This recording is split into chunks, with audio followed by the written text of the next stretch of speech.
কিয়ামতের ময়দানে আমার মাওলা এত রাগান্বিত হবে, ওই দিন আমার উম্মতের কি উপায়? নবীরাও কান্না শুরু করবেন, আমার উম্মতের কি উপায় হবে? ঈসা নবীও কাঁদবেন, মুসা নবীও কাঁদবেন, বড় বড় জলিল কদর পয়গম্বরেরা কান্না করবেন। আম্মা জান আয়েশা বলতেন, কি হালাত ওই কিয়ামতে? নবী বলেন, আয়েশা, সর্বশেষ উম্মতগুলো আমারে তালাশ করবে। আম্মা জান বলেন, নবী আপনাকে কই পাইবে উম্মতেরা? নবী বলেন, আয়েশা, আমি আমার মাওলার কুদরতের সামনে মাকামে মাহমুদে সিজদায় পড়ে কান্না করব। নবীরা কাঁদবেন আর বলবেন, আল্লাহ আমার উপায় কি হবে? আর আমি মুহাম্মদ কান্না করে একবারও নিজের কথা বলবো না, আমি বারবার বলবো, আল্লাহ আমার উম্মতের বাঁচাও, আমার উম্মতের বাঁচাও, আমার উম্মত যেন জাহান্নামে না যায়। আমার উম্মত যদি জাহান্নামে যায় আমি জান্নাতে যাব না।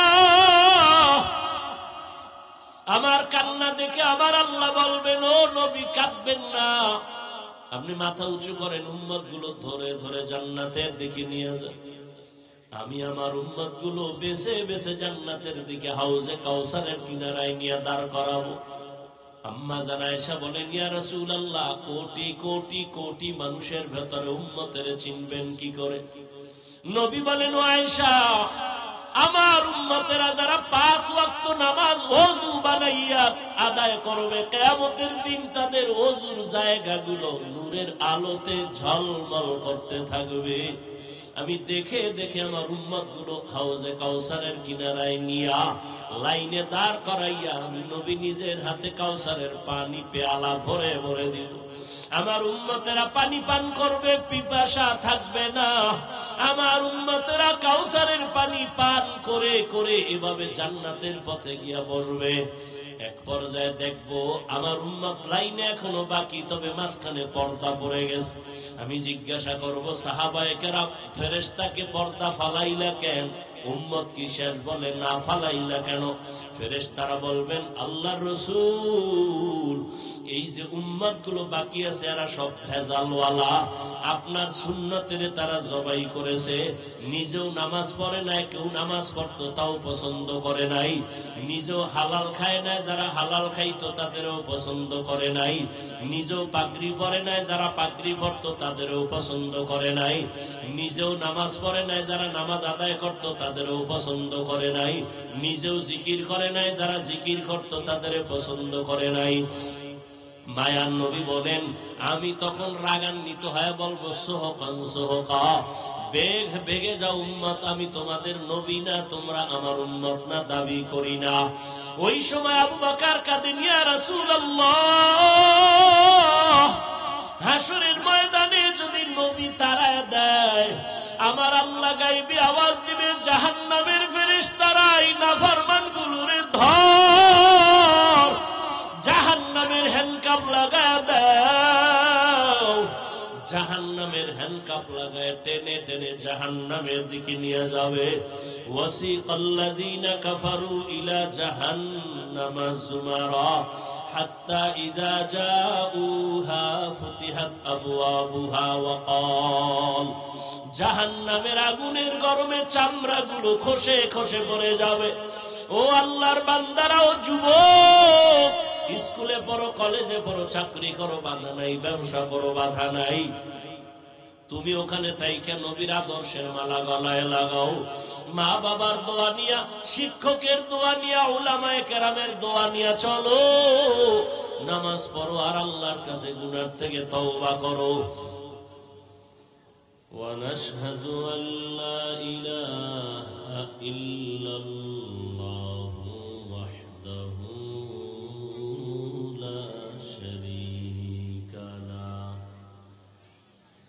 لا ضد له ولا ند له ولا مثل له ونشهد أن سيدنا وسندنا وحبيب ربنا وطبيبنا وطبيب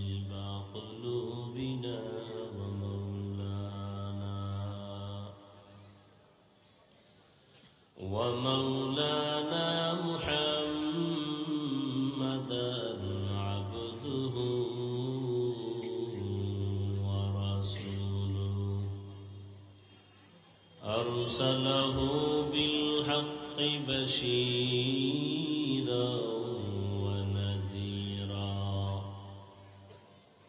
وداعيا إلى الله بإذنه وسراجا منيرا.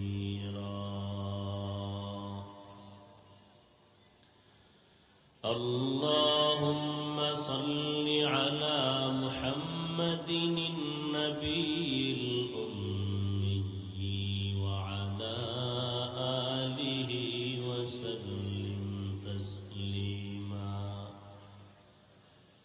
وبعد فأعوذ بالله من الشيطان الرجيم.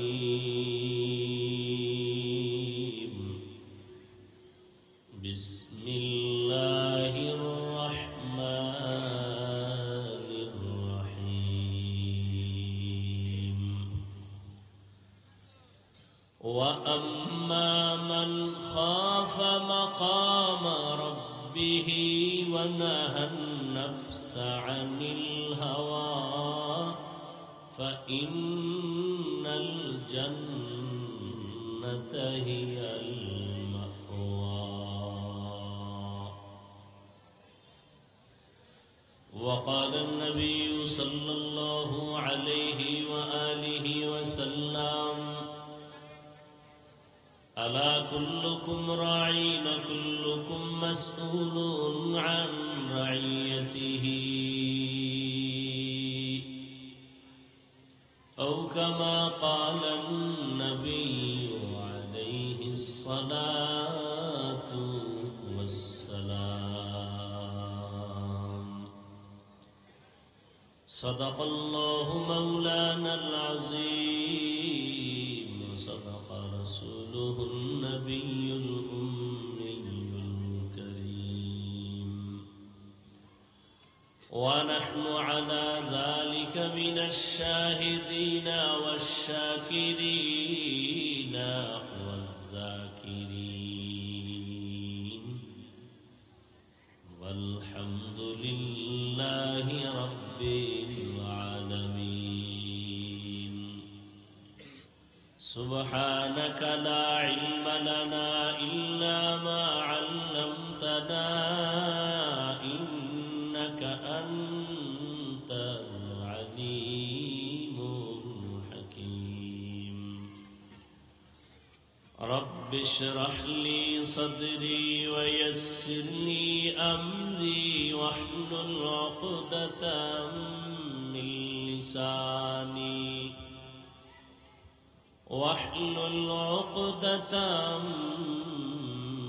من لساني يفقه قولي.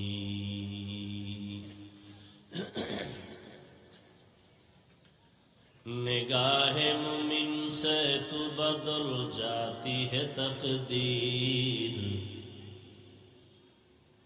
نگاہ مومن سے تو بدل جاتی ہے تقدیر. یہ بندہ کی قوت نہیں قدرت کا اشارہ، یہ بندہ کی قوت نہیں قدرت کا اشارہ.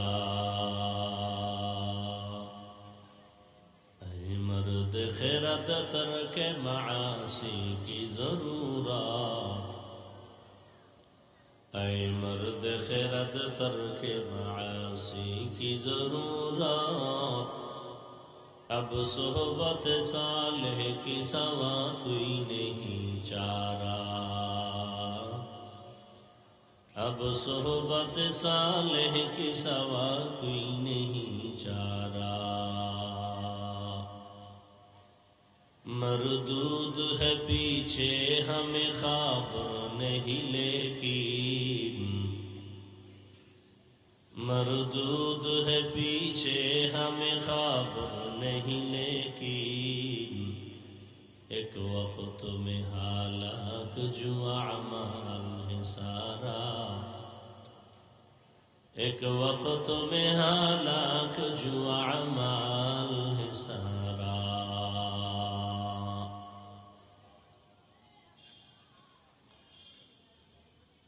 বরিশালের ঐতিহ্যবাহী শিক্ষা প্রতিষ্ঠান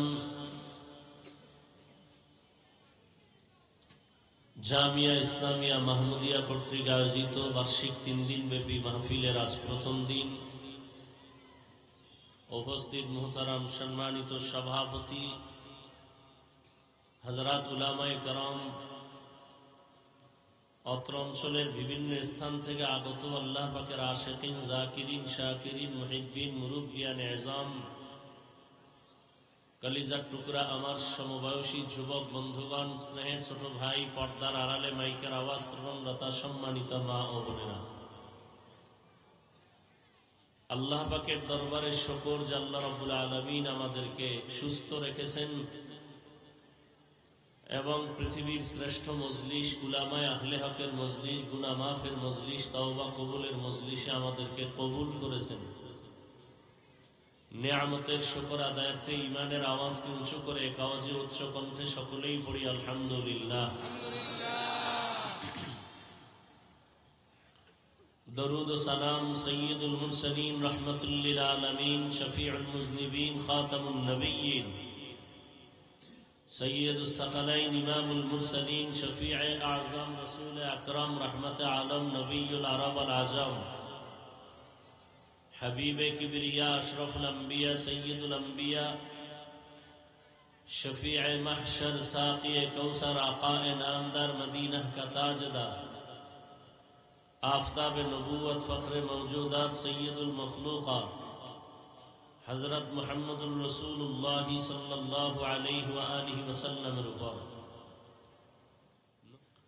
একবার পড়েছেন সাল্লাল্লাহু আলাইহি ওয়া আলিহি ওয়াসাল্লাম, 3টা পুরস্কার পেয়ে গেছেন। প্রথম পুরস্কার 10টা গুনাহ মাফ হয়ে গেছে। দ্বিতীয় পুরস্কার 10টা নেক আমলনামায় যোগ হয়েছে। তৃতীয় পুরস্কার আল্লাহর দরবারে 10 গুণ মর্যাদা বেড়ে গেছে। 10টা গুনাহ যে মাফ হলো, এই 10টা গুনাহ আল্লাহ নেক দ্বারা পরিবর্তন করে দিয়েছেন। বেশি বেশি দরুদের আমল করার চেষ্টা করি, অন্তত প্রতিদিন 300 বার দরুদ শরীফের আমল করব ইনশাআল্লাহ। সময় থাকলে নামাজের দরুদ না হয় এই ছোট অংশের দরুদটা পড়বেন। হাদিসে পাকে আল্লাহ রসুল বলেন যে দোয়ার মধ্যে দরুদ নাই, আল্লাহর দরবারে দোয়া কবুল হবে না। এজন্য দরুদের আমল দুনিয়া আখিরাতের সর্বোচ্চ কল্যাণের জন্য এক বড় আমল হলো দরুদের আমল। বেশি বেশি আল্লাহ আমাদেরকে দরুদের আমল করার তৌফিক দান করেন। হযরত উলামায়ে কেরাম আলোচনা রেখেছেন ইনশাআল্লাহ আগামী কাল এবং পরের দিন দেশের শীর্ষস্থানীয় হযরত উলামায়ে কেরাম আসবেন, আলোচনা করবেন। উল্লেখযোগ্য যে হযরত পীর সাহেব হুজুর চরমনাই দামাত বারাকাতুহুম শেষ দিন আলোচনা রাখবেন। আরো অনেক উলামায়ে কেরাম, আল্লাহ পাক উলামায়ে কেরামদের কথাগুলো সহি তরিকায় আমল করার তৌফিক দান করেন। উলামায়ে কেরামের ইজ্জতকে আল্লাহ বেশি বেশি বাড়ায় দেন। উলামায়ে কেরামের সম্মানকে বিনষ্ট করার জন্য যারা বিভিন্ন ষড়যন্ত্র করে ফেসবুক বা মিডিয়ার মাধ্যমে, আল্লাহ এদের হেদায়েত দান করেন। আমি আপনাদের দোয়া নেওয়ার জন্য হাজির হয়েছি। দোয়া সবথেকে বড় একটা অস্ত্র। আর দোয়া সালাহুল মুমিন, মুমিনের বড় হাতিয়ার একটা দোয়া। দোয়ার দ্বারা বান্দা অনেক দূর এগিয়ে যায়, যেটা নিজের চেষ্টায় আগাতে পারে না। এই দোয়া আমার সবথেকে বড় পুঁজি। বাকি সংক্ষিপ্ত কয়েকটি কথা বলার নিয়তে কোরআনে হাকিমের এক আয়াতে কারিমা, রাসূলের হাদিস থেকে এক হাদিসের অংশ পেশ করেছি। সহি নিয়তে, সহি তরিকায়, সহি কিছু কথা কোরআন সুন্নাহর আলোকে আমাকে বলার মতো, আপনাদেরকে শুনবার মতো ইখলাস ও রুহানিয়তের সাথে আল্লাহ কবুল করেন। ওয়া আম্মা মান খাফা মাকাম রাব্বিহি ওয়া নাহান নাফসা আনিল হাওয়া ফাইন্নাল জান্নাতা হিয়াল মাওয়া।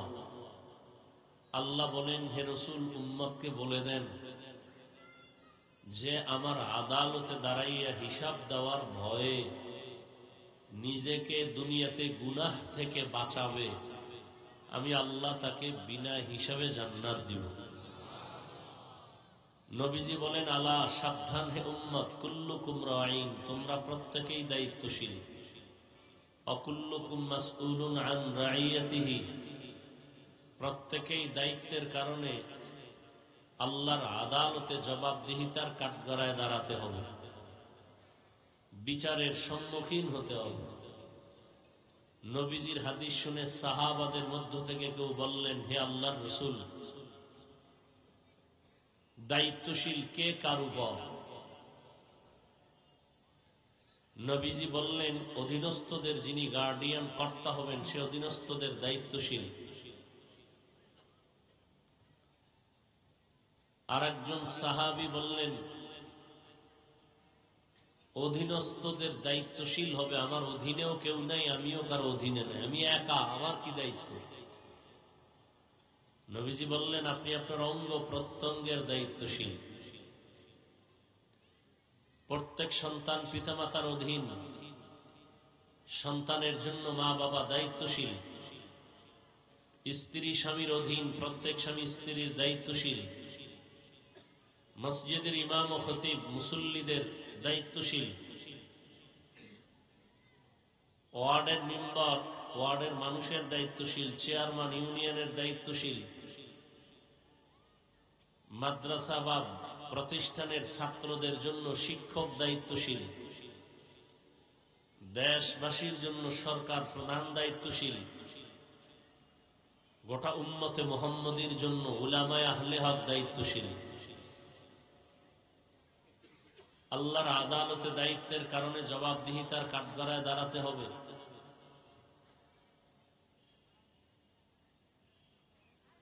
আল্লাহ কোরআনের এক আয়াতে বলেন, ইয়া আইয়ুহাল্লাযীনা আমানু কু আনফুসাকুম ওয়া আহলিকুম নারা, হে মুমিন, জাহান্নাম থেকে নিজেকে বাঁচাও, আহালকেও বাঁচাও। তো মা বাবা দায়িত্বশীল, তার আহাল সন্তান। মা বাবাও জাহান্নাম থেকে বাঁচবেন, সন্তানকেও বাঁচাবেন। স্বামী দায়িত্বশীল হিসাবে নিজেও বাঁচবেন, স্ত্রী আহাল হিসাবে তাকেও বাঁচাবেন। মসজিদের মুসল্লিদের জন্য ইমাম ও খতিব দায়িত্বশীল, কমিটি না। ভালো করে মনে রাখবেন, মসজিদের কমিটি মসজিদ মেরামতের দায়িত্বশীল, আর মুসল্লিদের দায়িত্বশীল ইমাম ও খতিব। কিন্তু আমার দেশে উল্টা চলে, মুসল্লিরও দায়িত্ব চালাকি করে জুলুমের শিকার করে নিজ হাতে নিয়ে নেয়, এমনকি তারা ইমাম ও খতিবকেও গোলাম হিসাবে তারা নিজেদের হুকুম মানানোর জন্য বিভিন্ন প্রপাগান্ডা, বিভিন্ন ষড়যন্ত্র করে। অথচ কমিটির মূল দায়িত্ব মসজিদ সুন্দর করা, বিল্ডিং কিভাবে করবে, ইমাম খতিব কিভাবে থাকবে, আর মুসল্লিদেরকে সুন্দর করার দায়িত্ব ইমাম ও খতিবের। কোন কমিটি মুসল্লিদেরকে দ্বীনি লাইনে কিছুই দায়িত্ব নাই বলা, কিন্তু নাই তো দূরের কথা, ইমাম খতিবকেও সে চালাতে চায়। এই দোষ আমাদের কপালকে দিতে হবে, আর কাউকে না। কারণ শিয়ালের হাতে মুরগি দিলে যা হবে, ধর্মের চাবি সুদখোর বেনামাজির হাতে দিলে তাই হবে।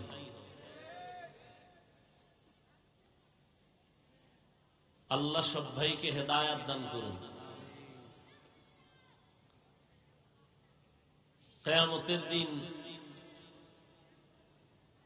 যে ব্যক্তি বলবে আমার অধীনে কেউ নেই, আমি একা, তার অঙ্গ প্রত্যঙ্গের দায়িত্ব নিয়ে আল্লাহর আদালতে দাঁড়াতে হবে। আল্লাহ বলবেন, তোমার অঙ্গ প্রত্যঙ্গের দায়িত্ব পালন করেছো? আযাবের ভয়ে অনেকে মিথ্যার আশ্রয় নিয়ে বলবে, হ্যাঁ করেছি। আল্লাহ তো জানেন। আল্লাহ জবান বন্ধ করে বলবেন হাতকে কথা বলো। اليوم نختم على أفواههم وتكلمنا أيديهم وتشهد أرجلهم بما كانوا يكسبون دستگویاد منچونی دزدیده ام لبگوید منچونی بوسیده ام چشمگوید چیده ام غمزه حرام گوشگوید چیده ام سمر الکلام আল্লাহর আদালতে আল্লাহ বলবেন হাত কথা বলো, কান কথা বলো, চোখ কথা বলো। আল্লাহ যখন বলবেন হাত কথা বলো, আমাদের বাস্তব বিশ্বাস হলো হাত কথা বলতে পারে না। আপনাদের হাত কথা বলতে পারে? কথা বলেন, জবান খুলেন। এখানে কথা বললে সওয়াব, কারণ এখানে গুনার কথা হবে না, নেকের কথা হবে।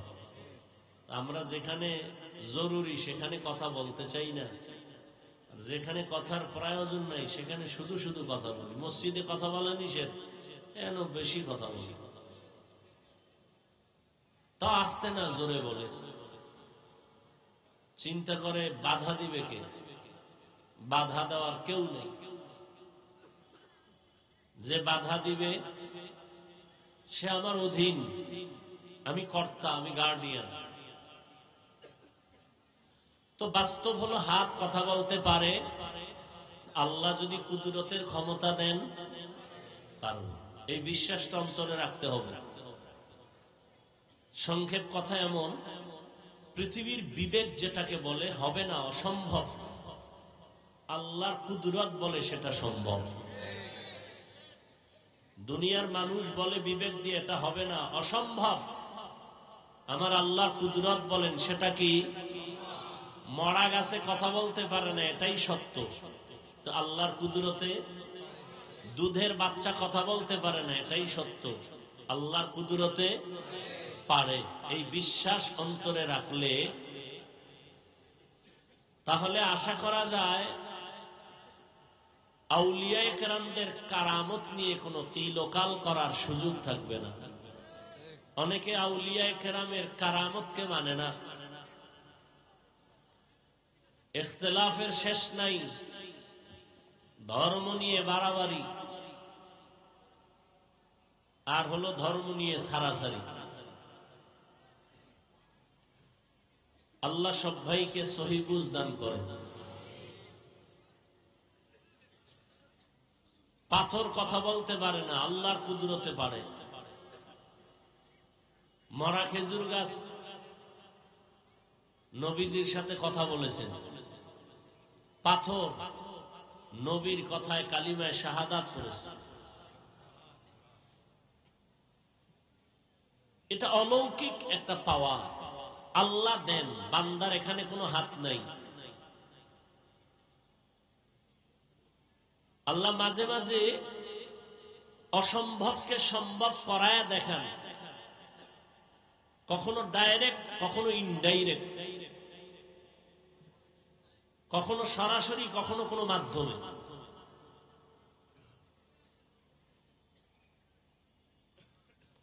100 তলা বিল্ডিং 100 বছরের গ্যারান্টি, এক মুহূর্তে ভেঙে যায় একটা ভূমিকম্পের কারণে। আল্লাহর কুদরত।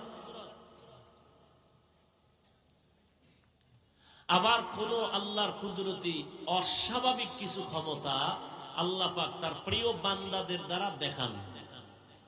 বান্দা দেখায় না, কে দেখান? আল্লাহ দেখান তার প্রিয় বান্দাদের দ্বারা। পৃথিবীতে আল্লাহর সব থেকে প্রিয় বান্দা আম্বিয়ায়ে কেরাম, এরপরে আউলিয়ায়ে কেরাম, ওলি আউলিয়া।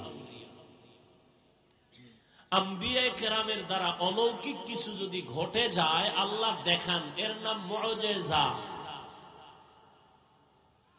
আর আউলিয়ায়ে কেরামের দ্বারা যদি ঘটে যায় এর নাম কারামত। আবু জাহাল হাতের মুষ্টিতে পাথর নিয়ে কয়, এই ভাতিজা, আমার হাতের মুঠে কি আছে বলতে পারবা? বলে বললে কি হবে? বলে পুরস্কার দিব। কি দিবেন? বলে আমি নবী মানবো, কালেমা পড়ব। নবী বলেন আমি বলতে জানি না। কেন জানো না? বলে আমি গাইবের মালিক না। গাইবের মালিক কে? قل لا يعلم من في السماوات والأرض الغيب إلا الله। হে নবী আপনি বলে দেন আসমানের বাসিন্দারা কেউ গায়েব জানে না, জমিনের বাসিন্দারা কেউ গায়েব জানে না। একমাত্র গায়েবের ইলম আছে আল্লাহর, আর কারো নাই। নবী বলেন আমি বলতে জানি না চাচা। তবে নবী এখানে আওয়াজ দিলেন, এই চাচার হাতে কি আছো একটু আওয়াজ দাও।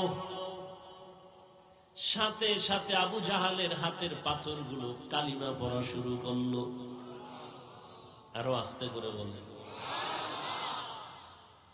মুসলমানের একটা আওয়াজ বাতিল ভণ্ডদের জন্য একটা আতঙ্ক। আবু জাহাল পাথরগুলো মাটির মধ্যে ফেলে কয়, ভাতিজা তুমি এত বড় জাদুকর? পাথর কথা বলতে পারে না। আল্লাহ বলাইছেননি কার মাধ্যমে? বলেন নবীর মাধ্যমে। এর নাম মুআজিজা। নদীর মধ্যে পানি নাই বহু বছর, শুকনা নদী। একজন আল্লাহর ওলির কাছে আসলেন। আল্লাহর ওলি একটা চিঠি লেখলেন, বললেন চিঠিটা নদীর মধ্যে ফেলে দাও। লোকেরা গিয়া নদীর মধ্যে চিঠি ফেলে দেওয়া মাত্র শুকনা নদীতে পানির জোয়ার শুরু হয়ে গেল। এটা কোনো নবীর দ্বারা হয় নাই, একজন ওলির দ্বারা হয়েছে। দীর্ঘ বছর পানি নাই নদীর মধ্যে, একটা চিঠি লেখা ছাইরা দিছে, পানি শুরু হয়েছে। এটা একটা, আপনারা তো সুবহানাল্লাহ বলছেন, কত লোক বলবে এটা কি গাঞ্জাখুরি কথা? শুকনা নদীতে একটা চিঠি লেখা ছাইরা দিছে, পানির জোয়ার, এটা কেমন কথা? আচ্ছা বলো তো এই কামটা ঘটাইলো কে? দাঁড়ান, কাম একজনে বলে কাজটা কে ঘটাইলো? তো একজনে কয় কাজটা ঘটাইছে সর্বনাই পিশা। কত দলিল ছাড়া কাফের, এটা হতেই পারে না। এটা চিঠি লেখা নদীর মধ্যে ফেলবে আর পানির জোয়ার হবে, এটা কেমনে হয়? না না না না সর্বনাই না। কারা করছে? কয় ঘটনাটা ঘটাইছে দেওবন্দি। কয় তারা মিনি কাফের, পুরানা। কেনা দেওবন্দিও না তো কে গড়াইলো? তাবলীগওয়ালারা। কারা মূর্খ, এটাও সম্ভব না। না আমরা ভুল বলছি। কে গড়াইছি? এবার টানো, ইতিহাস টানো। টানতে টানতে টানতে টানতে গিয়ে দেখি এই ঘটনাটা ঘটাইছেন হযরত ওমরের চিঠি। সুবহানাল্লাহ নারায়ণা। কার মাধ্যমে ঘটছে এটা? ওমর চিঠি লেখছেন, শুকনা নদীর মধ্যে ফেলে দিছে, পানির জোয়ার শুরু হয়ে গেছে। এইবার আস্তাগফিরুল্লাহ নাউজুবিল্লাহর পার্টিরা কি বলবে? ঘটনা তো ওমর ঘটায় দিছেন। ওমর তো নবী না, ওমর তো সাহাবী, আহলুল্লাহ, ওলিয়ে কামেল। এর নাম কারামত। বিশ্বাস করলে মুমিন, অবিশ্বাস করলে বেঈমান। আল্লাহর কুদরতের দ্বারা সব সম্ভব, অবিশ্বাস করলে বেঈমান। বান্দার কোনো হাত নাই। কথা বুঝেননি? এইরকম কিছু অলৌকিক ঘটনা যদি অন্য কেউ ঘটায়, যেমন আদ্রসী ঘটায় দিছে, চন্দ্রপাড়া, মাইজবান্ডার, দেওয়ানবাগ, এরকম কিছু যদি কেউ ঘটায় দেয়, দেখবেন তার মধ্যে শরীয়তের আমল আসেনি, সুন্নত আসেনি, পর্দা আসেনি। যদি না থাকে, সে যদি ঘটায় তাহলে এটা কারামত না, এটা কুফরি কালাম বা জিনের খেলা। এটা কি কুফরি কালাম অথবা জিনের চালবাজ, জিনের মাধ্যমে এরকম কিছু হতে পারে। অলৌকিক ঘটনা আল্লাহ যে ঘটাবেন কোন গুনাহগারের দ্বারা ঘটাবেন না, আল্লাহর প্রিয় বান্দা যারা তাদের মাধ্যমে আল্লাহ ঘটায় দেখাবেন। কোথা থেকে কোথায় চলে আসছি। হাত কথা বলতে পারে না, আল্লাহ যখন বলবেন কথা বলো, হাত কথা বলবে। কেমনে বলবে? আল্লাহু আলাম। হাতকে আল্লাহ বলবেন তোমার ডিউটি যথাযথ পালন হয়েছে কিনা বলো। এই যে এক হাতে 5টা আঙ্গুল আছে না, এক একটা আঙ্গুলে কর আছে কতটা? 5 আঙ্গুলে কয়টা? এগুলো আল্লাহ অনর্থক বানান নাই।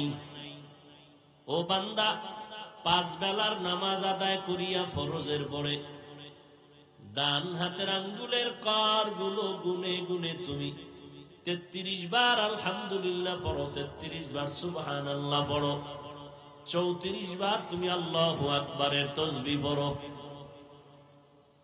এই করগুলো গুনে গুনে পড়ো। বাম হাতে না ডান হাতে? ভালো কাজ সব সময় ডান হবে, বাম হবে না, মনে থাকবে। ভালো কাজ কোন হাতে হবে? যেমন আমাদের দেশের অনেক বুজুর্গ আল্লাহর বান্দারা রাস্তায় বিড়ি টানে ডান হাতে, তো ভালো কাজ কি? অনেকেই দেখবেন ডান হাতে বিড়ি টানে, বাম হাতে চা টানে, কারণ তার বিড়ি টানা খুব ভালো, স্বাস্থ্য সুন্দর থাকে, মেশকের ঘ্রাণ পাওয়া যায় পাশে দাঁড়াইলে। আল্লাহ হেদায়াত দান করুন। তাহলে ভালো কাজ বাম হবে না ডান? তাহলে কোন হাতের কর দিয়ে গুনবেন? অনেকে বাম হাতে গুনে, এটা উচিত না। গুনাহ হবে তা বলছি না, উচিত না। তো হাত বলবে হে আল্লাহ, এই হাত দ্বারা মা বাবার খেদমত করবে, করে নাই। এই হাত দ্বারা কোরআন শরীফে আঙ্গুল দিয়ে দিয়ে টেনে টেনে পড়বে, পড়ে নাই। বরং এই বান্দা এক ধ্বংস লীলা হাতের মধ্যে নিয়ে আঙ্গুল টেনে টেনে আলেমের বিরুদ্ধে ফেসবুকে লেখছে। আল্লাহ বলবেন চোখ তোমার কি হক আদায় করেছে সাক্ষী দাও। চোখ বলবে হে মালিক, এই চোখ দিয়েছো তুমি, মা বাবা দেখবে, দেখে নাই। চোখ দিয়ে আলেম দেখবে, সওয়াব হবে, দেখে নাই। এই চোখ দিয়া বাইতুল্লাহ দেখবে, দেখে নাই। কোরআন দেখে দেখে পড়বে, দেখে নাই। জানালাটা বন্ধ করে সারাটা রাত মোবাইল হাতের মধ্যে নিয়ে কবিরা গুনাহ, কবিরা গুনাহ, কবিরা গুনাহ দেখে দেখে রাত কাটিয়েছে। এরকম আসামি নাই? ওয়ালাকাদ যারানা লিজাহান্নামা কাসীরাম মিনাল জিন্নি ওয়াল ইনসি লাহুম কুলুবুন লা ইয়াফকাহুনা বিহা ওয়া লাহুম আ'য়ুনুন লা ইউবসিরুনা বিহা ওয়া লাহুম আযানুন লা ইয়াসমাউনা বিহা উলাইকা কাল আনআমি বাল হুম আদাল উলাইকা হুমুল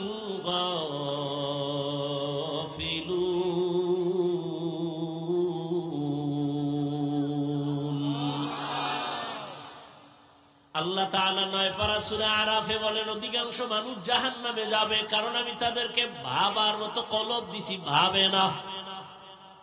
দেখার জন্য চোখ দিয়েছি, দেখে না। দেখা শোনার জন্য কান দিয়েছি, শোনে না। চোখের কি বট্টি লাগায় রাখে? কয় না, যা দেখতে বলছি দেখে না, যা নিষেধ করছি তা দেখে। যা শুনতে বলছি শুনে না, নিষেধ যা করেছি তাই শুনে। আল্লাহর দেওয়া কানের মধ্যে আজানের আওয়াজ নাও, তেলাওয়াতের আওয়াজ নাও, মা বাবার আওয়াজ নাও।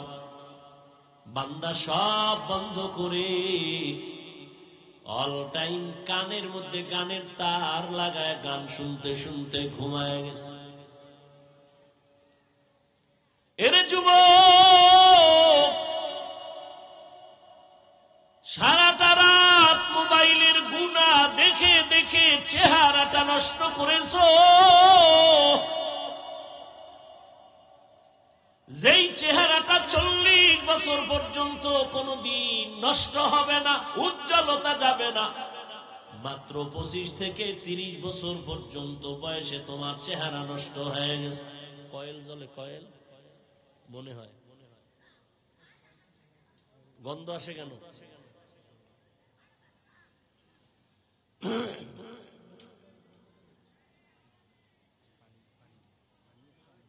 নিবেদন, কয়েল নিবেদন।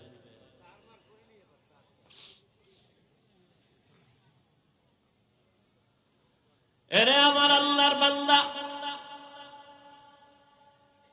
শুধু তোমার চেহারার উজ্জ্বলতা যায় নাই, বরং এই মোবাইলের দিকে তাকায়া গুনাহ করার কারণে তোমার কিডনি ড্যামেজ হয়ে গেল, হার্ট দুর্বল, ব্রেন দুর্বল, চরিত্র নাই, লেখাপড়া নাই। তোমার মধ্যে আছে বলতে কিচ্ছু নাই, আছে একটা রুহু, এটা চলে গেলে তুমিও নেই। হুজুরেরা বলে কানে ঢুকে না, মানতেও চাও না। গোটা দুনিয়ার চিকিৎসা বিজ্ঞানীরা গুগলে সার্চ দাও, এখন লেখো টাচ মোবাইলে শরীরের কি কি অঙ্গের ক্ষতি হয়। টাচ মোবাইলের কারণে চোখের পাওয়ার থাকে না, কানের পাওয়ার থাকে না, হার্ট দুর্বল হয়, ব্রেন দুর্বল হয়, চরিত্র তো নাই। নিজ হাতে জীবনটাকে নষ্ট করে সুরে যুবক। এই একটা মোবাইলকে কেন্দ্র করে মায়ের সাথে কত বেয়াদবি করেছো, বাবার সাথে কত বেয়াদবি। এই মোবাইলটাকে কেন্দ্র করে শিক্ষকের সাথে কত বেয়াদবি, আলেমের সাথে কত বেয়াদবি। এই মোবাইলকে কেন্দ্র করে কত সন্তান মা বাবার টাকা চুরি করেছো। আল্লাহ হেদায়েত দান করুন। এরে আল্লাহর গোলাম, কয়দিন আর কত রাত মোবাইল দিয়া কবিরা গুনাহ করলে তোর মনের আশা মিটবে, তারপরে তওবা করবি? বল বাবা, এখনো চিন্তা করো। আল্লাহ যদি তোমারে 60 বছর হায়াত দেয়, 30 বছর চলে গেছে, আর বাকি হায়াত থাকতে হবে পঙ্গু হইয়া। কারণ তোমার বাকি 30 বছর বাঁচার জন্য যেই পরিমাণ চোখের পাওয়ার লাগে, তুমি মেয়াদ শেষের আগে নষ্ট করেছো। বাকি 30 বছর বেঁচে থাকার জন্য যেই পরিমাণ তোমার হাত শক্তিশালী লাগে, মোবাইলের কারণে নষ্ট করে ফেলেছো। যেই পরিমাণ কানের পাশ তোমার মেয়াদ থাকা সত্ত্বেও তুমি নষ্ট করে ফেলেছো রে বাবা। হাত থাকবে, শক্তি থাকবে না, চরিত্র থাকবে না, মানুষ ভালো জানবে না। ও দয়ার মালিক, মোবাইলের গুনাহের থেকে আমাদেরকে মেহেরবানি করে হেফাজত করি। কয়দিন আর এই দুনিয়ার রং তামাশায় জীবন কাটাইবা? জীবন তো কম গুনাহ করো নাই, মনে চাইছে নামাজ পড়বা না, পড়ো নাই। মনে চেয়েছে পার্কে পার্কে আড্ডা দিবা, দৌড়ায় চলে গেছো, কারো বাধা মানো নাই। কয়দিন আর এমনে হেমনে দৌড়াইবা? করো নাই কি? তোমার মতো কত তাজা যুবক চলে গেল, তুমি কি ভুলে গেছো? ছাত্র জনতার বৈষম্য বিরোধী আন্দোলনে কত যুবকের তাজা লাশ, ডেঙ্গুতে কত যুবক। এমন একটা দিন নাই যে যুবকের লাশের কোনো খবর নাই। আর কত পার্কে পার্কে দৌড়াইলে তোমার মনের আশা মিটবে, তারপরে তওবা করবা? ও আমার কলিজার বাবা, আর কত গুনাহ করলে তোমার মনের আশা মিটবে, তারপরে তওবা করবা?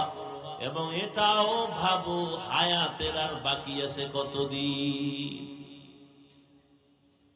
জিন্দেগি মে বন্দগি তু কর নাহি, জিন্দেগি মে বন্দগি তু কর নাহি, জিন্দেগি বে বন্দগি শর্মিন্দা হে, জিন্দেগি বে बंदगी शर्मिंदा है। यहाँ हम सब मुसाफिर दिल ना लगा, अहले दिल की नजर से रूह करता जा। यहाँ हम सब मुसाफिर दिल ना लगा, अहले दिल की नजर से रूह करता जा। शाह दौलत सब फकीर गर नेक नहीं, शाह दौलत सब फकीर गर नेक नहीं। जिंदगी में बंदगी तू कर नहीं, जिंदगी में बंदगी तू कर नहीं। जिंदगी में बंदगी शर्मिंदा है, जिंदगी में बंदगी शर्मिंदा है। जिंदगी में बंदगी कुन बंदगी, बंदगी बे जिंदगी शर्मिंदगी। বাদশাহ হারুন রশিদের নাম শুনছেন? বাদশাহ হারুন রশিদ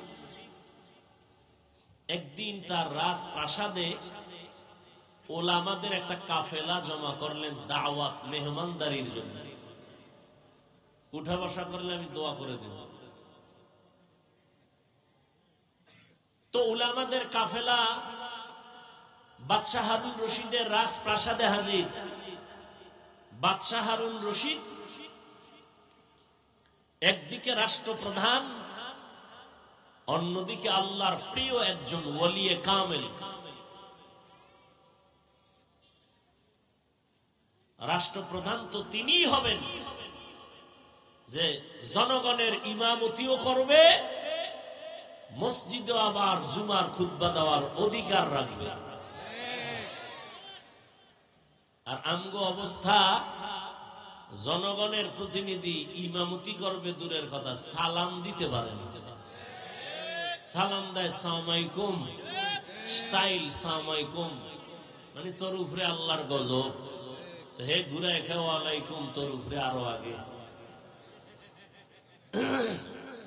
বাদশাহ হারুন রশিদ ওলামাদের কাফেলাকে ডাকলেন। তার স্ত্রীর নাম জানেননি? খবর নেই। দুনিয়ার গুনাহগারদের নাম জানে না? দুনিয়ার মধ্যে শ্রেষ্ঠ নায়িকা সুন্দরীকে এ নামও, হ্যাঁ এ নামও জানে। তাফসীরের একটা অংশ। আল্লাহ হেদায়েত দান করুন। অথচ দুনিয়াতে যাদের অক্লান্ত অবদান, মনীষী আল্লাহর প্রিয় গোলাম, এদের নাম আমাদের খবর নেই। বাদশাহ হারুন রশিদের স্ত্রীর নাম কি? জুবায়দা খাতুন। কি নাম? জুবায়দা খাতুন। তিনি ছিলেন কোরআনে হাফেজা। তার কাজের মহিলা ছিল 100, সবাই কোরআনে হাফেজা। যাই হোক, ওদিকে আমি যাব না। বাদশাহ হারুন রশিদ উলামায়ে কেরামদের ডেকে যথেষ্ট পরিমাণ মেহমানদারি করালেন। এবার একটা প্রস্তাব দিলেন, প্রশ্ন করলেন, হযরত উলামায়ে কেরাম, আমি আপনাদের ডেকেছি আমার একটা অন্তরের ঝামেলা নিরসন করার জন্য। আমি বাদশাহ হারুন রশিদকে আপনারা চিনেন, আপনারা আমার দেশের সর্বোচ্চ লেভেলের আলেম, আমাকে একটু বলতে হবে আজ আপনাদের, আমি 5 ওয়াক্ত নামাজ পড়ি, আমি আল্লাহর বিধান পালন করার চেষ্টা করি, অতএব আমাকে বলবেন আমি বাদশাহ হারুন রশিদ কি জান্নাতি না জাহান্নামী? প্রশ্নটা খুব সহজ। ওলামায়ে কেরামদের মধ্য থেকে একজন একজন বলা শুরু করলেন, আপনি ভালো মানুষ, নেক আমল করেন, আপনি জান্নাতের পথে আছেন যদিও বলা যাবে, তবে নিশ্চিত জান্নাতি না জাহান্নামী এটা বলার কোনো উপায় নেই, এটা বলা যাবে না। এইভাবে পুরা কাফেলার সব আলেমের এক আওয়াজ, আপনি জান্নাতের পথে আছেন অথবা গুনার কারণে জাহান্নামের পথে আছেন বলা যাবে, কিন্তু নিশ্চিত আপনি জান্নাতি না জাহান্নামী এটা বলা। বাদশাহ হারুন রশিদ বলেন, তো আপনাদের ডেকে লাভ হলো কি লাভ হলো? ঠিক আছে, আমার মনের কষ্ট মনেই থেকে গেল, আপনারা বিদায় নিতে পারেন। বলতে না বলতেই মজলিসের মধ্য থেকে 9 বছরের একটা বালক দাঁড়ায় গেছে। কয় বছর? 9 বছরের বালক দাঁড়ায় বলেন, বাদশাহ জাহাপনা, বেয়াদবি যদি মাফ করে দেন, আমি একটু কথা বলতে চাই। কয় বলো। কয় সামনে আসতে হবে। কয় আসো। বলে বাদশাহ, আপনি যে প্রশ্নটা করছেন, আপনি জান্নাতি না জাহান্নামী, আমি একুরেট আমি আপনাকে জবাব দিতে চাই। সব আলেমরা আশ্চর্য, আমরা ভারি না, তুই কে রে? বাদশাহ কথা কয় না, কি জবাব দেয় হুনো, এই রাস্তা খুলে দাও। 9 বছরের বালক বাদশার সামনে দাঁড়াইলো, দাঁড়াইয়ে কয়, আমার একটা প্রশ্ন আছে। কি প্রশ্ন? জবাবটা তো আমি দিব। বলে হ্যাঁ তুমি দিবা। তো বলেন তো, যিনি প্রশ্ন করে সে কি উপরে দামি না যে উত্তর দেয় সে বড়? যে উত্তর দেয়। হারুন বাদশা কয় যে উত্তর দেয়। তাহলে আমি উত্তর দিব। বলে হ্যাঁ। তাহলে আপনার সিংহাসনে আমাকে বসায় দেন, আপনি একটু নিচে বসেন। 9 বছরের বালক, কাটা ঘায়ে লবণের ছিটা, অস্বাভাবিক কেমন আওয়াজ, পুরা মজলিসটা আচমকা হয়ে গেল, আতঙ্কিত হয়ে গেল।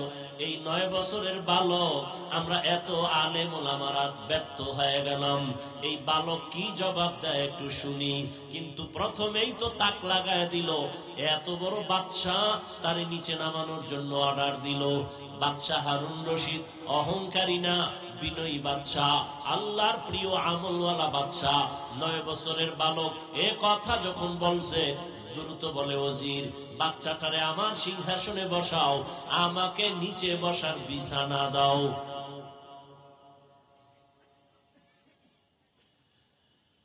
বাচ্চাটারে উপরে বসাইয়া বাচ্চা নিচে বসলো। মরিচ ছোট হইল, ঝাল কম নেই। হ্যাঁ, বাচ্চা সিংহাসনে বৈশা 9 বছরের বালক প্রথমে জবাব দেওয়ার আগে বলে, ও বাচ্চা তাকায় দেখেন, বেয়াদবি মাফ করবেন, এলেমের সম্মান তো এমনই হয়। কিসের সম্মান?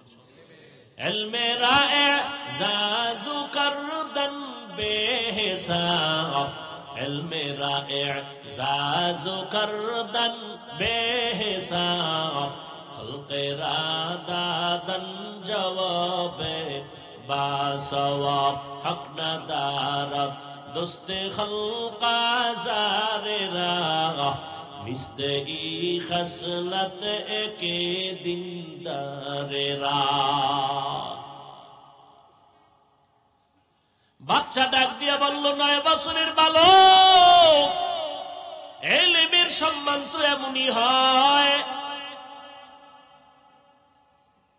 রহমতের নবী কালেমার দাওয়াত দিবেন, কিন্তু চতুর্পার্শ্বে দুশ্মন ঘোরা। 7 বছরের সন্তান আইসা নবীর হাতে হাত লাগায় কালেমা পড়লেন। কয় বছর? কেউ বলেন 9 বছর, কেউ বলেন 8 বছর, কেউ বলেন 11 বছর। রহমতের নবীর হাতে কালেমা পড়েছেন, কালেমার পতাকা উড্ডীন করার শপথ নিয়ে নিলেন। রহমতের নবী বললেন, এরে সন্তান, এতদিন তুমি ছিলা আমার চাচাতো ভাই, এখন তুমি আমার সাহাবী। আল্লাহ যদি কপাল খুলে দেন, কিছুদিন পরেই এই সন্তান হবে রসুলের জামাতা। বলতে পারেন কে? হযরত আলী রাদিয়াল্লাহু তাআলা আনহু। হযরত আলী 7 থেকে 11 বছরের বয়সে নবীর হাতে হাত লাগাইলেন। রহমতের নবী খুশি হইয়া দোয়া করলেন, আনা দারুল হিকমাহ ওয়া আলিউন বাবুহা। আমি হইলাম ইলম ও হিকমতের ঘর, আর এই ইলম ও হিকমতের ঘরের দরওয়াজা আমার আলী।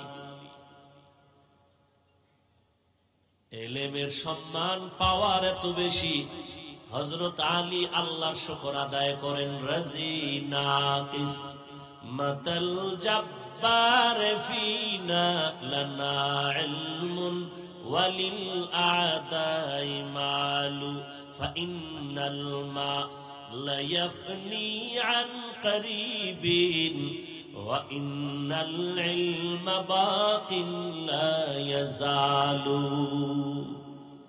হযরত আলী বলেন, ও আল্লাহ, তোমার শুকর আদায় করি, সম্মানের চেয়ারে বসার জন্য 2 জিনিসের একটা লাগে। হয়তো শিক্ষাগত যোগ্যতা ইলম দরকার, না হয় টাকা দরকার, মাল দরকার। দুনিয়ার মানুষ শিক্ষিত বান্দারও সম্মানের জায়গা দেয়, অথবা যে ব্যক্তি টাকাওয়ালা তারও সম্মানের চেয়ার দেয়। ও আল্লাহ, তুমি আমাদের টাকার মালিক বানাও নাই, ইলমে ওহির মালিক বানাইছো, শুকর তোমার। ইলমের কারণে এত সম্মান, টাকা পাইয়া খুশি না রে মালিক, কারণ টাকাওয়ালার টাকা আজ আছে কাল থাকবে না। ইলম ওয়ালার ইলম সিনায় ঢুকবে, কখনো বিদায় হবে না। টাকাওয়ালার টাকা আজ আছে কাল নাই, আর শিক্ষা যেটা ঢুকছে ইলম, এটা আর যাবে? বলেন না কেন? তবে এখানে একটা পয়েন্ট, যেহেতু অনেক আমার কলিজার ছাত্র ভাইরা আছেন, কথাটা মনে রাখবেন, পারলে লিখে রাখবেন। ইলম কখনো সিনাত থেকে যাবে না, তবে হ্যাঁ, 2টা বেয়াদবি করলে ইলম থাকবে না। কয়টা? এক হলো ইলমের সাথে অপরাধ, দ্বিতীয় হলো ইলম ওয়ালা যারা, এদের সাথে বেয়াদবি করলে ইলম চলে যাবে। ইলমের সাথে বেয়াদবি করলে ইলম থাকে না, ইলম ওয়ালাদের সাথে বেয়াদবি করলে ইলম চলে যায়। এই জন্যই তো ইলমের ভান্ডার হযরত আলী বলেন, মান আল্লামানি হরফান ইনশাআ বাআ ওয়া ইনশাআ আতাকা। হযরত আলী বলেন, আমাকে একটা অক্ষর যিনি শিক্ষা দিয়েছেন তিনি আমার মাথার মুকুট, চাইলে আমাকে বিক্রিও করে দিতে পারে, না হয় গোলাম বানাইয়াও রাখতে পারে। ইলমেরা এজাজ করদান বেহিসাব, খলকেরা দাদান জবাবে বাসওয়াব। ও আমার ছাত্র ভাইরা, ভালো করে বুঝো, হাটহাজারীর হুজুর চলে গেছেন, আল্লাহ জান্নাত দান করেন। হুজুর বলেছেন, হেলিকপ্টারে আমি ঘুরি, রিকশার মতো লাগে। চরমনায়ের হুজুর হেলিকপ্টারে ঘুরে, হাফিজুর রহমান হেলিকপ্টারে ঘুরে, চাইলে ডেলি ঘোরা যায়। 14 গোষ্ঠী বিক্রি করলেও ভাড়া টাকা হবে না, কিনা তো দূরের কথা। আমি মাঝে মাঝে বলি, হেলিকপ্টারে হাফিজুর রহমান দৌড়ায় না, চরমনায়ের হুজুর দৌড়ায় না। আল্লাহর ইলম যে দামি, আল্লাহর ইলমের মর্যাদা উপরে দৌড়ায়।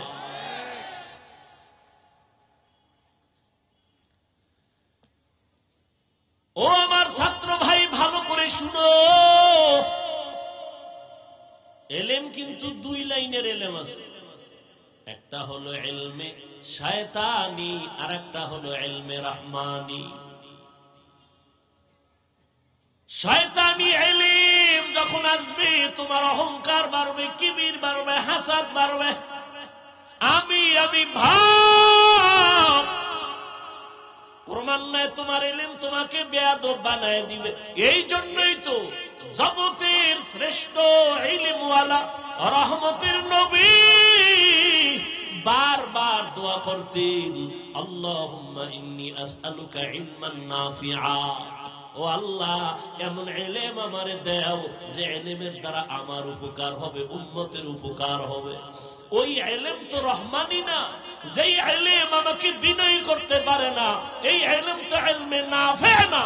ওই ইলম তো ইলম আসল ইলম না, যেই ইলম আমাকে অহংকার মুক্ত করতে পারে না, আমাকে গুনাহ থেকে ফিরাতে পারে না, বেয়াদবি থেকে ফিরাইতে পারে না, এটা ইলমে নাফি না। এই ইলম আমার জন্য ক্ষতির কারণ।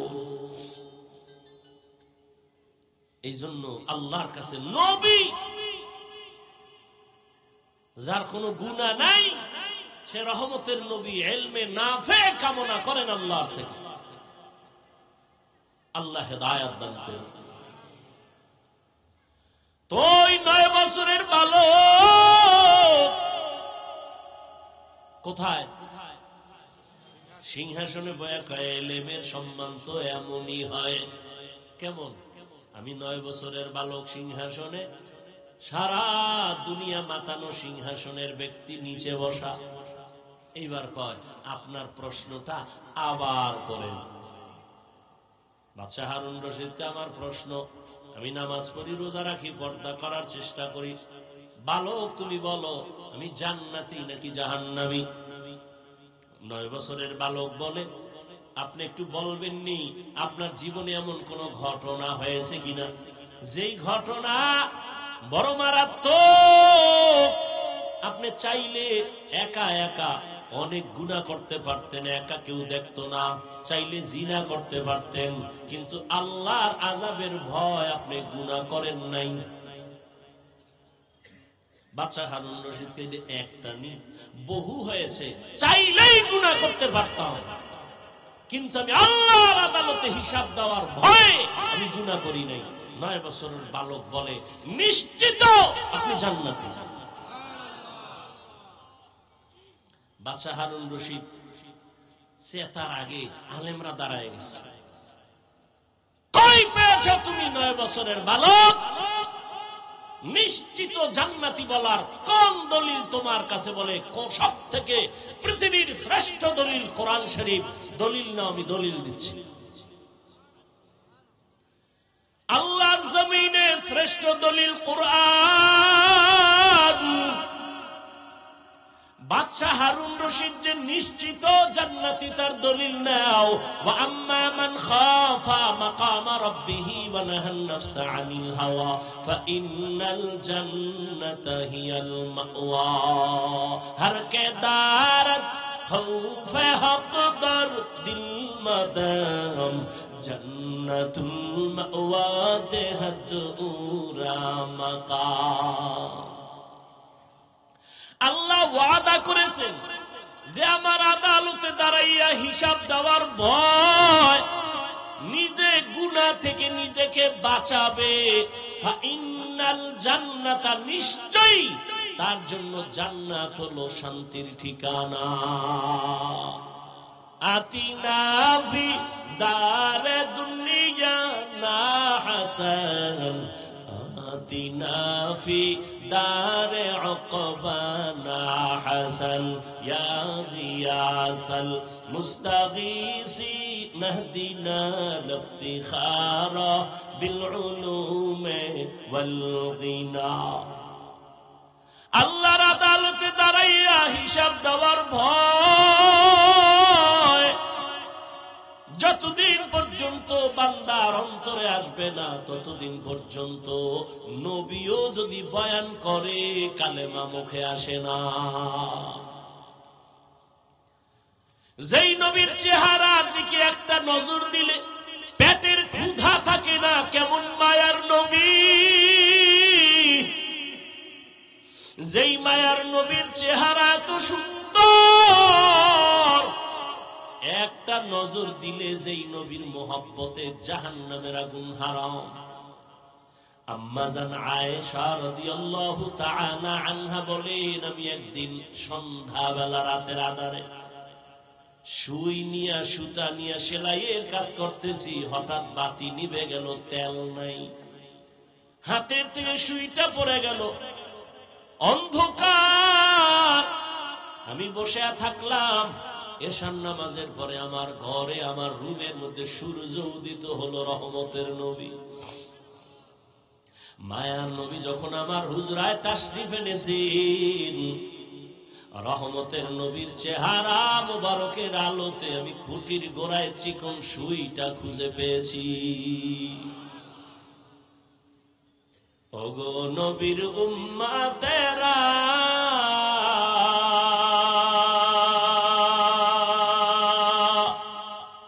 হয়ে আজি দিশাহারা, কোরআন হাদিসের চলো যখন যাহা চায় মনে, নবী বিনে কে তরবে ফুলসিরাত মিজানে, নবী বিনে কে তরবে ফুলসিরাত মিজানে। উম্মতারি নবী কাঁদেছেন উম্মতের লাগি, এখনো কাঁদেন নবীজি শুয়ে মদিনার পানে, নবী বিনে কে তরবে ফুলসিরাত মিজানে, নবী বিনে কে তরবে ফুলসিরাত মিজানে। وأما من خاف مقام ربه ونهى النفس عن الهوى فإن الجنة هي المأوى। আল্লাহর আদালতে দাঁড়াইয়া হিসাব দেওয়ার ভয় কেন? বলে আল্লাহর আদালত বড় ভয়ঙ্কর। কেমন ভয়ঙ্কর হবে আল্লাহর আদালত? ও এলাকার মা বোনেরা, ও যুবক বাবারা, ও বৃদ্ধ বাবাজিরা, আল্লাহর আদালতের ভয়ে নবীর চোখে পানি, আল্লাহর আদালতের ভয়ে সাহাবায়ে কেরামের চোখে পানি। আমি মালিকের দরবারে কেমনে দাঁড়াইয়া হিসাব দিব? রহমতের নবী বিদায় হয়ে যাচ্ছে। বিদায়ের আগে নবী বলেন, এই সাহাবায়ে কেরাম, কোন দিন হায়াত শেষ হয়ে যাবে বলা যায় না, হায়াতের কোনো গ্যারান্টি নাই। নবী বাথরুমে গেলেন, বাথরুম থেকে বের হইলেন, বের হইয়া নবী মাটিতে তায়াম্মুম করলেন। সাহাবী ডাক দিয়া কয়, রাসূল, ওই মাঠের কোনায় পানি দেখা যায়, আপনি ওখানে গিয়ে ওযু করবেন। পানি থাকলে তো আর তায়াম্মুম চলে না। কি সভাপতি যদি থাকে, সহসভাপতির কোনো কাজ লাগে না। নবী বললেন, সাহাবী, আমিও দেখতেছি পানি মাঠের কিনারায়, কিন্তু বলো ওই পানি পর্যন্ত যাওয়ার গ্যারান্টি আছে? পানি পর্যন্ত যাওয়ার গ্যারান্টি এই জন্য তায়াম্মুম করে নিলাম, ওখানে যাইয়া আবার আমি ওযু করে নিব। আমার আল্লাহর আদালতের ভয়।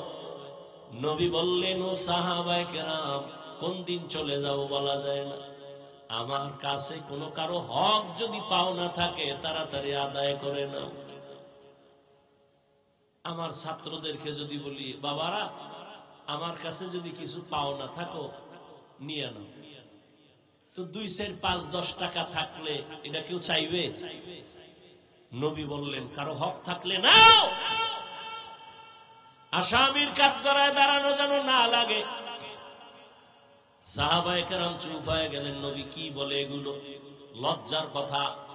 কিছু পাইলেও তো নবী এগুলি কেউ বলবে না। কিন্তু দুঃসাহসী একজন সাহাবী দাঁড়ায় গেলেন। দাঁড়াইয়া বললেন, ইয়া রাসূলুল্লাহ, একদিন আপনি আমার শরীরে একটা টাচ করেছিলেন, এমনিতে একটা টাচ করেছিলেন হালকার উপরে। নবী কয়, তাহলে এটা তো আমি এমনি করেছি, ঠিক আছে তুমি এটার প্রতিশোধ নিয়ে নাও। সাহাবায়ে কেরাম তো আগুন হয়ে গেছে, এত বড় দুঃসাহস। নবী কইছে আর দাঁড়ায় গেছে। নবী বুঝতে পেরেছেন, এই তোমরা গরম হইও না, তাকে আসার মতো রাস্তা খুলে দাও। রহমতের নবী আমার সাহাবী সামনে আইসা কয়, ইয়া রাসূলুল্লাহ, যখন আপনি আমার শরীর টাচ করেছিলেন আমার শরীরে কোনো জামা ছিল না, খালি গায়ে ছিল। নবী কত সরল। নবী মসজিদে বয়া রইছে, একটা জামা গায়ে। এক বাচ্চা আইসা কয়, আমার বুড়া মা একটা জামা চাইছে। নবী কয়, নাই যাও। গুইরা আবার আইছে বাচ্চা, আইসা বলে, আপনার গায়ে যেটা আছে না এটা চাইছে। নবী গায়েরটা খুলে দিয়ে দিছে, দিয়া নবী খালি গায়ে বয়ে দিছে। বেলাল তো আজান দিতে এসে দেয়, সর্বনাশ। নবী খালি গায়ে বসা। আল্লাহ আয়াত নিয়ে পাঠাইছে সূরা বনী ইসরাঈল। নবী কি গিয়া বলো, এত বেশি হাতকে প্রসারিত না করে যে নিজে নিঃস্ব হয়ে থাকবে, লজ্জা পেতে হবে। আবার এত বেশি হাত আটকাইয়া যেন না রাখে যে মানুষ তাকে কৃপণ বলে দোষারোপ করবে। সাহাবী বলেন, ইয়া রাসূলুল্লাহ, আপনি যখন আমার শরীরে টাচ করেছিলেন আপনার গা ছিল খালি। নবী বলে, ঠিক আছে, তা আমিও জামা উঠাই। নবী পিছন থেকে জামাটা উঠাচ্ছেন, সাহাবী একটা দৌড়, এত জোরে দৌড়াইয়া পেছন দিকে ঘুরিয়া নবী যখন জামা উঠাইছেন, নবীর গর্দান মোবারকের নিচে একটা মোহরে নবুয়ত। সাহাবী দৌড়াইয়া মোহরে নবুয়তে চুমা খায়া পইরা গিয়া কয়, নবী মাফ করে দেন, বেয়াদবি করে ফেলেছি। নবী কয়, সাহাবী কি করলি? জান্নাত ওয়াজিব করে ফেললি।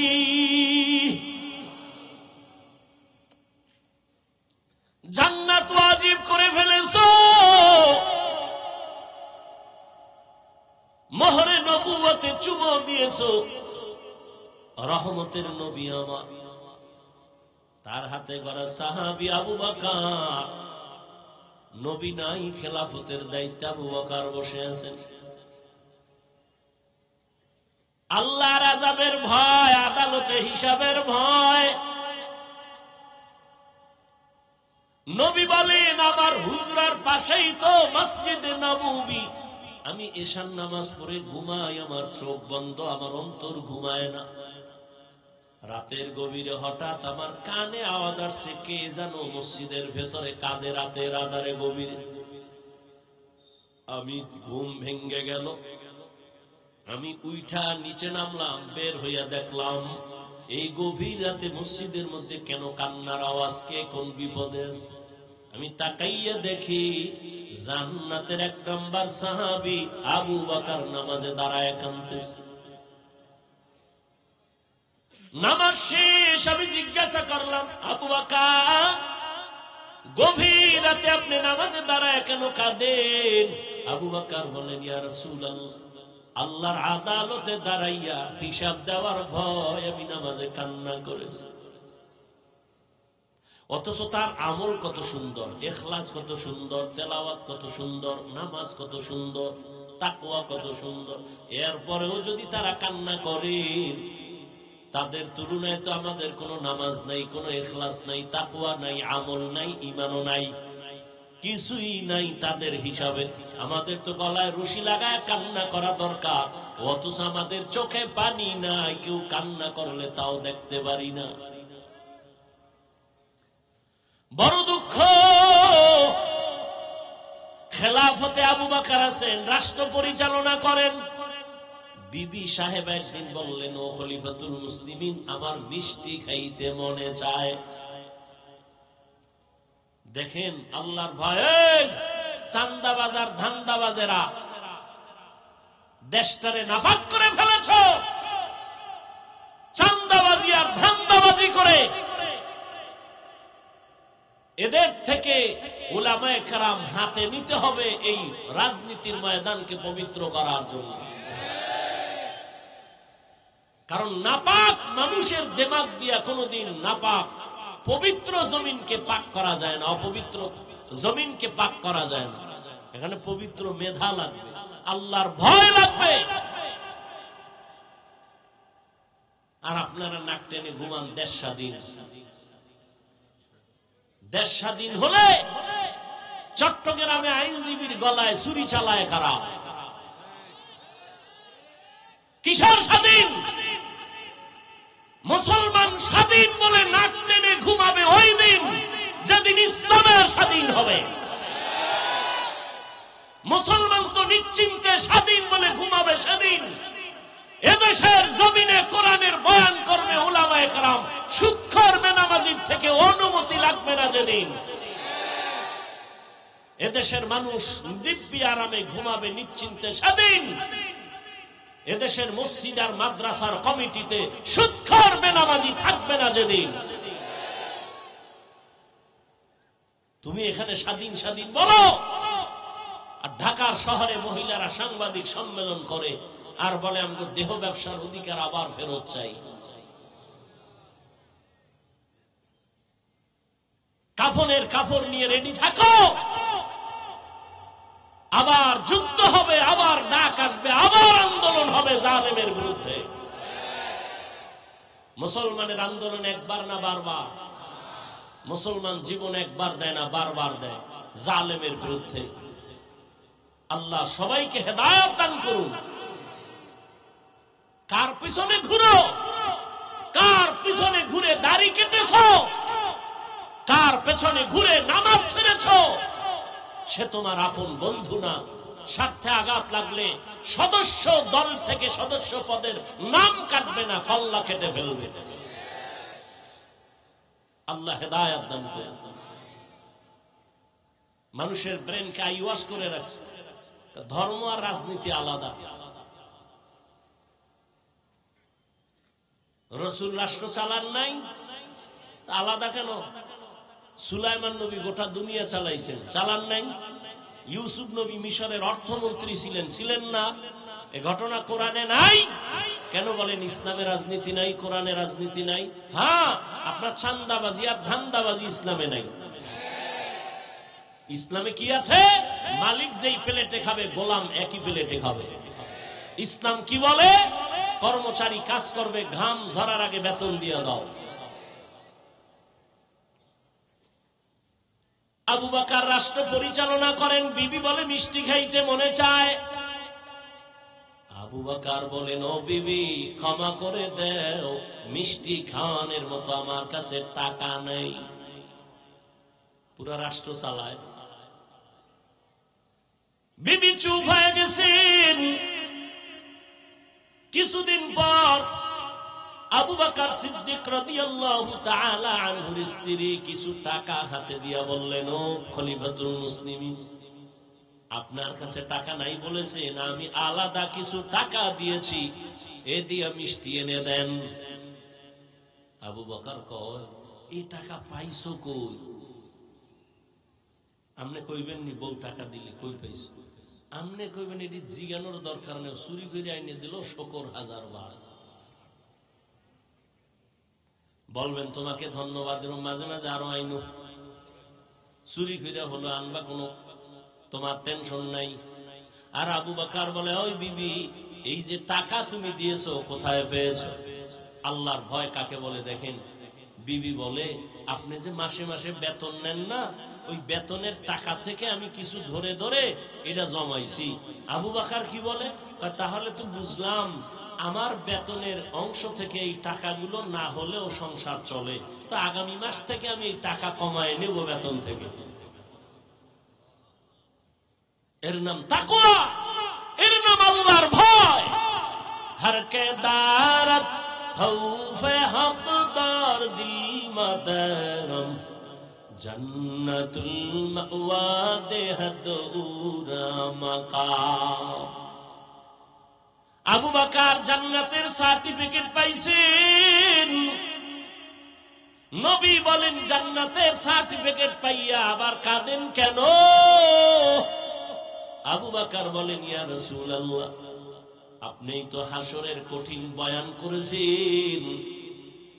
হাসরের ময়দান বড় ভয়ঙ্কর হবে। ওই দিন সব নারী আর পুরুষেরা উলঙ্গ দাঁড়াবে, সূর্য মাথার উপরে নেমে আসবে, জমিন হবে তামা, জাহান্নামের আগুনের গরম। ওদিকে আমার আল্লাহ রাগান্বিত আওয়াজ দিবেন, লিমানিল মুলকুল ইয়াউম লিল্লাহিল ওয়াহিদিল কাহ্হার। আল্লাহ এতটা রাগান্বিত আওয়াজ দিবেন যে হাসরের ময়দানটা থরথর করে কেঁপে উঠবে। আবু বকর বলেন, ইয়া রাসূলুল্লাহ, নবীরা পর্যন্ত কান্না করবেন সেই দিন, আপনিই বয়ান করেছেন। হাসরের ময়দানের ভয়ঙ্কর হালাত দেখে যে নবীদের গুনাহ নাই তারাও কাঁদবেন। মুসা নবী কাঁদবেন, ঈসা নবী কাঁদবেন, ইব্রাহিম নবী কাঁদবেন, আদম নবী কান্না করবেন। উম্মতেরা পাগলের মতো দৌড়াবে, সুপারিশের জন্য কোন নবী সুপারিশ করবেন না। ও রহমতের নবী, আপনিই বয়ান করেছেন। আম্মা জান আয়েশা রাদিয়াল্লাহু তাআলা আনহা বলেন, নবীজির মাঝে মাঝে দেখতাম আমার রুমের মধ্যে বৈশা নবী গুনগুন করে কান্না করেন। আমি আয়েশা, 6 বছরে আমার নবীজির সাথে বিয়া হলো, 9 বছর বয়সে আমি নবীর ঘরে আসলাম। আমার 18 বছর যখন বয়স হয়, নবী দুনিয়া থেকে চলে গেলেন। আমি নবীরে কান্না করতে দেখলে ভয় পাইতাম, আমার এই অল্প বয়সের কারণে না জানি কোন বেয়াদবি হয়ে যায়। আমি বারবার জিজ্ঞাসা করতাম, উমায়ের নবী, আপনি আমার রুমে বৈশা কেন কাঁদেন? নবী বলেন, আয়েশা, আমি 2টা কারণে বেশি বেশি কান্না করি। এক, আমার জীবনের একটা অধ্যায় ছিল বড় কান্নার অধ্যায়, দুঃখের অধ্যায়, তুমি দেখো না এর আয়েশা।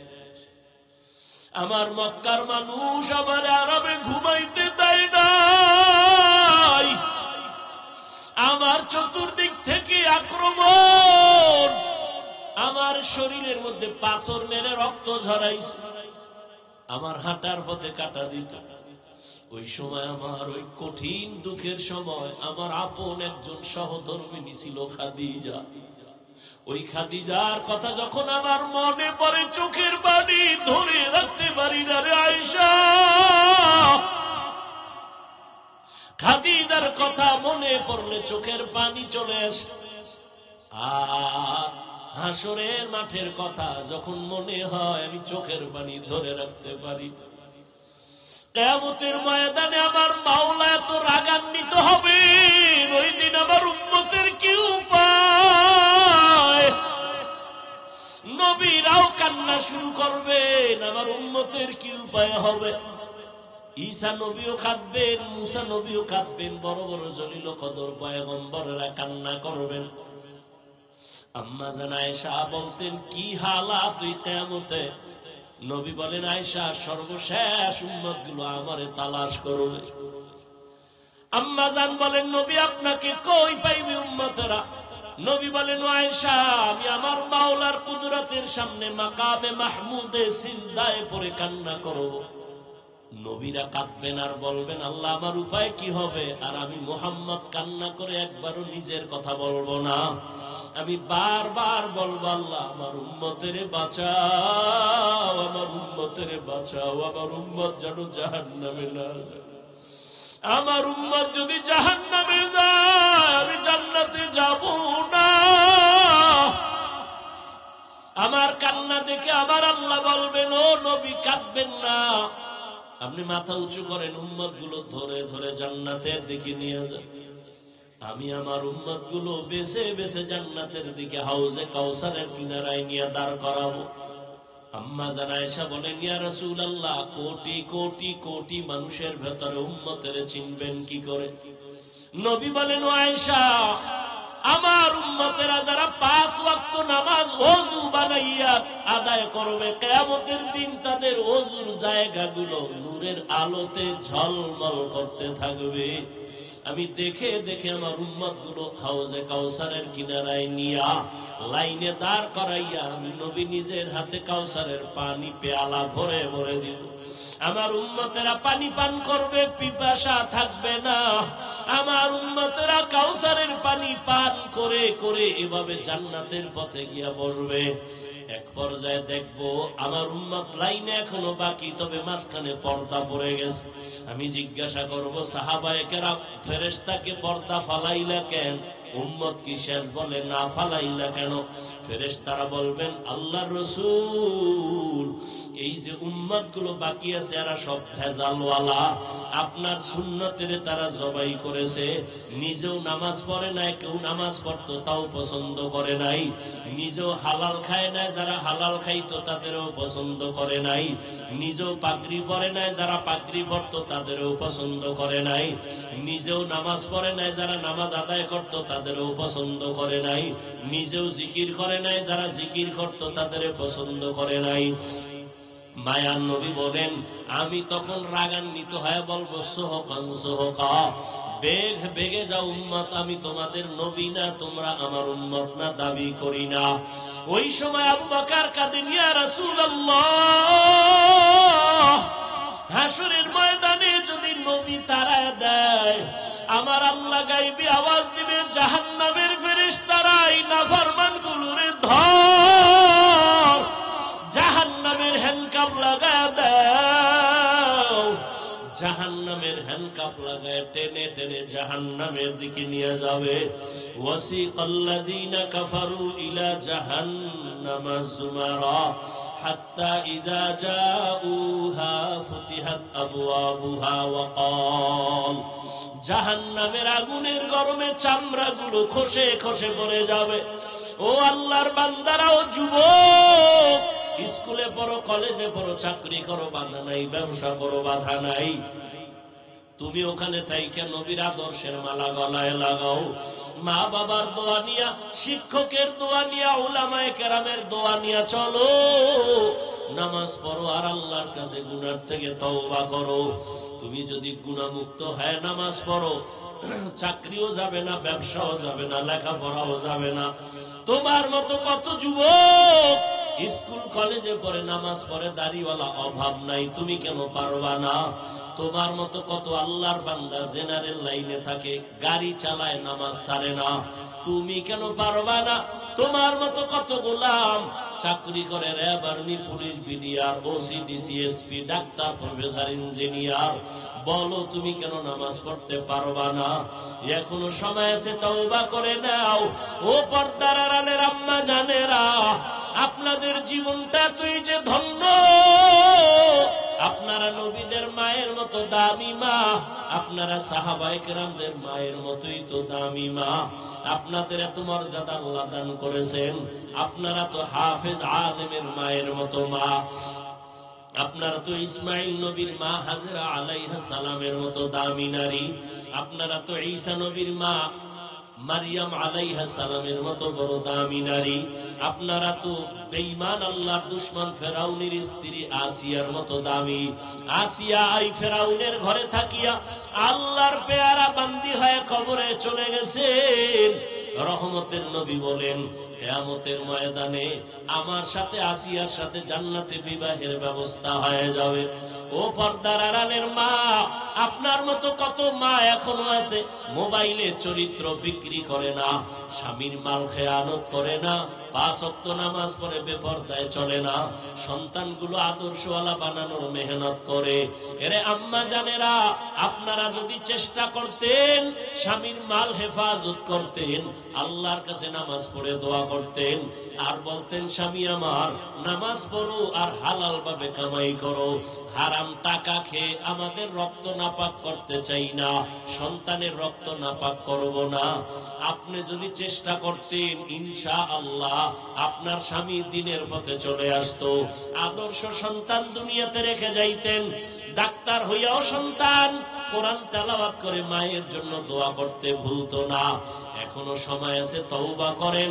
ও পর্দার আড়ালের মা, জীবনে আর বেপরদায় চলবেন না, নামাজ ছাড়বেন না, স্বামীর মালের খেয়ানত করবেন না, মোবাইলে সময় নষ্ট করবেন না।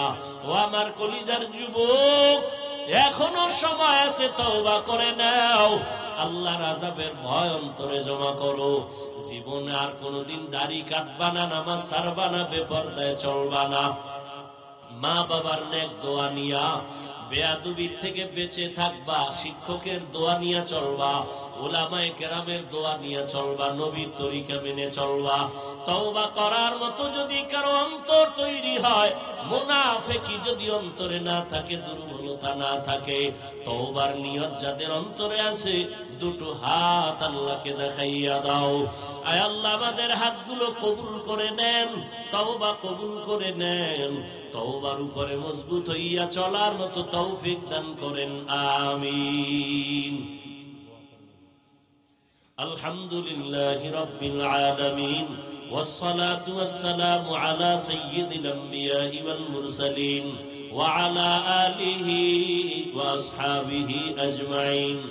يا أرحم الراحمين، يا أرحم الراحمين، يا أرحم الراحمين، رب ارحمهما كما ربياني صغيرا.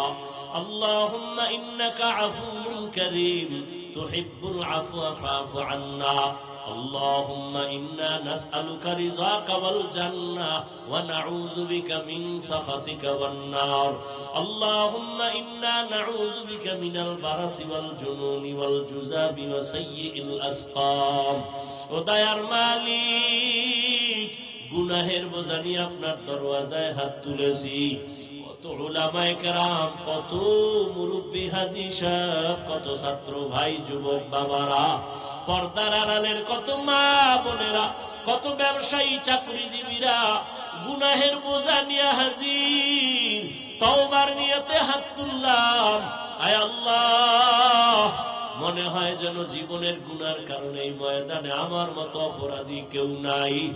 আজকে তওবার নিয়ত করেছি, আর গুনাহ করব না রে আল্লাহ, আর নামাজ ছাড়বো না, বেপরদায় চলবো না, দাড়ি কাটবো না, মা বাবার সাথে বেয়াদবি করব না, উলামায়ে কেরামের দোয়া নিয়ে নবীর তরিকা মেনে চলবো, মুরব্বীদের শিক্ষকের দোয়া নিয়ে চলবো। ও আল্লাহ, আমাদের তওবা কবুল করে নেন, তওবার উপরে মজবুত হয়ে চলার তৌফিক দান করেন, গুনাহের প্রতি ঘৃণা জমায়ে দেন আল্লাহ। আয় আল্লাহ, জামিয়া হেদায়েতের মারকাজ বানায় দেন, আল্লাহ মাহফিল নাজাতের জরিয়া বানায় দেন। আগামী আরো 2 দিন মাহফিল কামিয়াবির সাথে কবুল করে নেন। আয় আল্লাহ, এলাকায় শান্তি দান করেন, যারা চাকরি করে, ব্যবসা করে, বরকত বাড়ায় দেন, হারাম থেকে হেফাজত করেন আল্লাহ। পর্দার আড়ালের মা বোনদের আবেদা বানায় দেন, সন্তানগুলো নেককার বানায় দেন।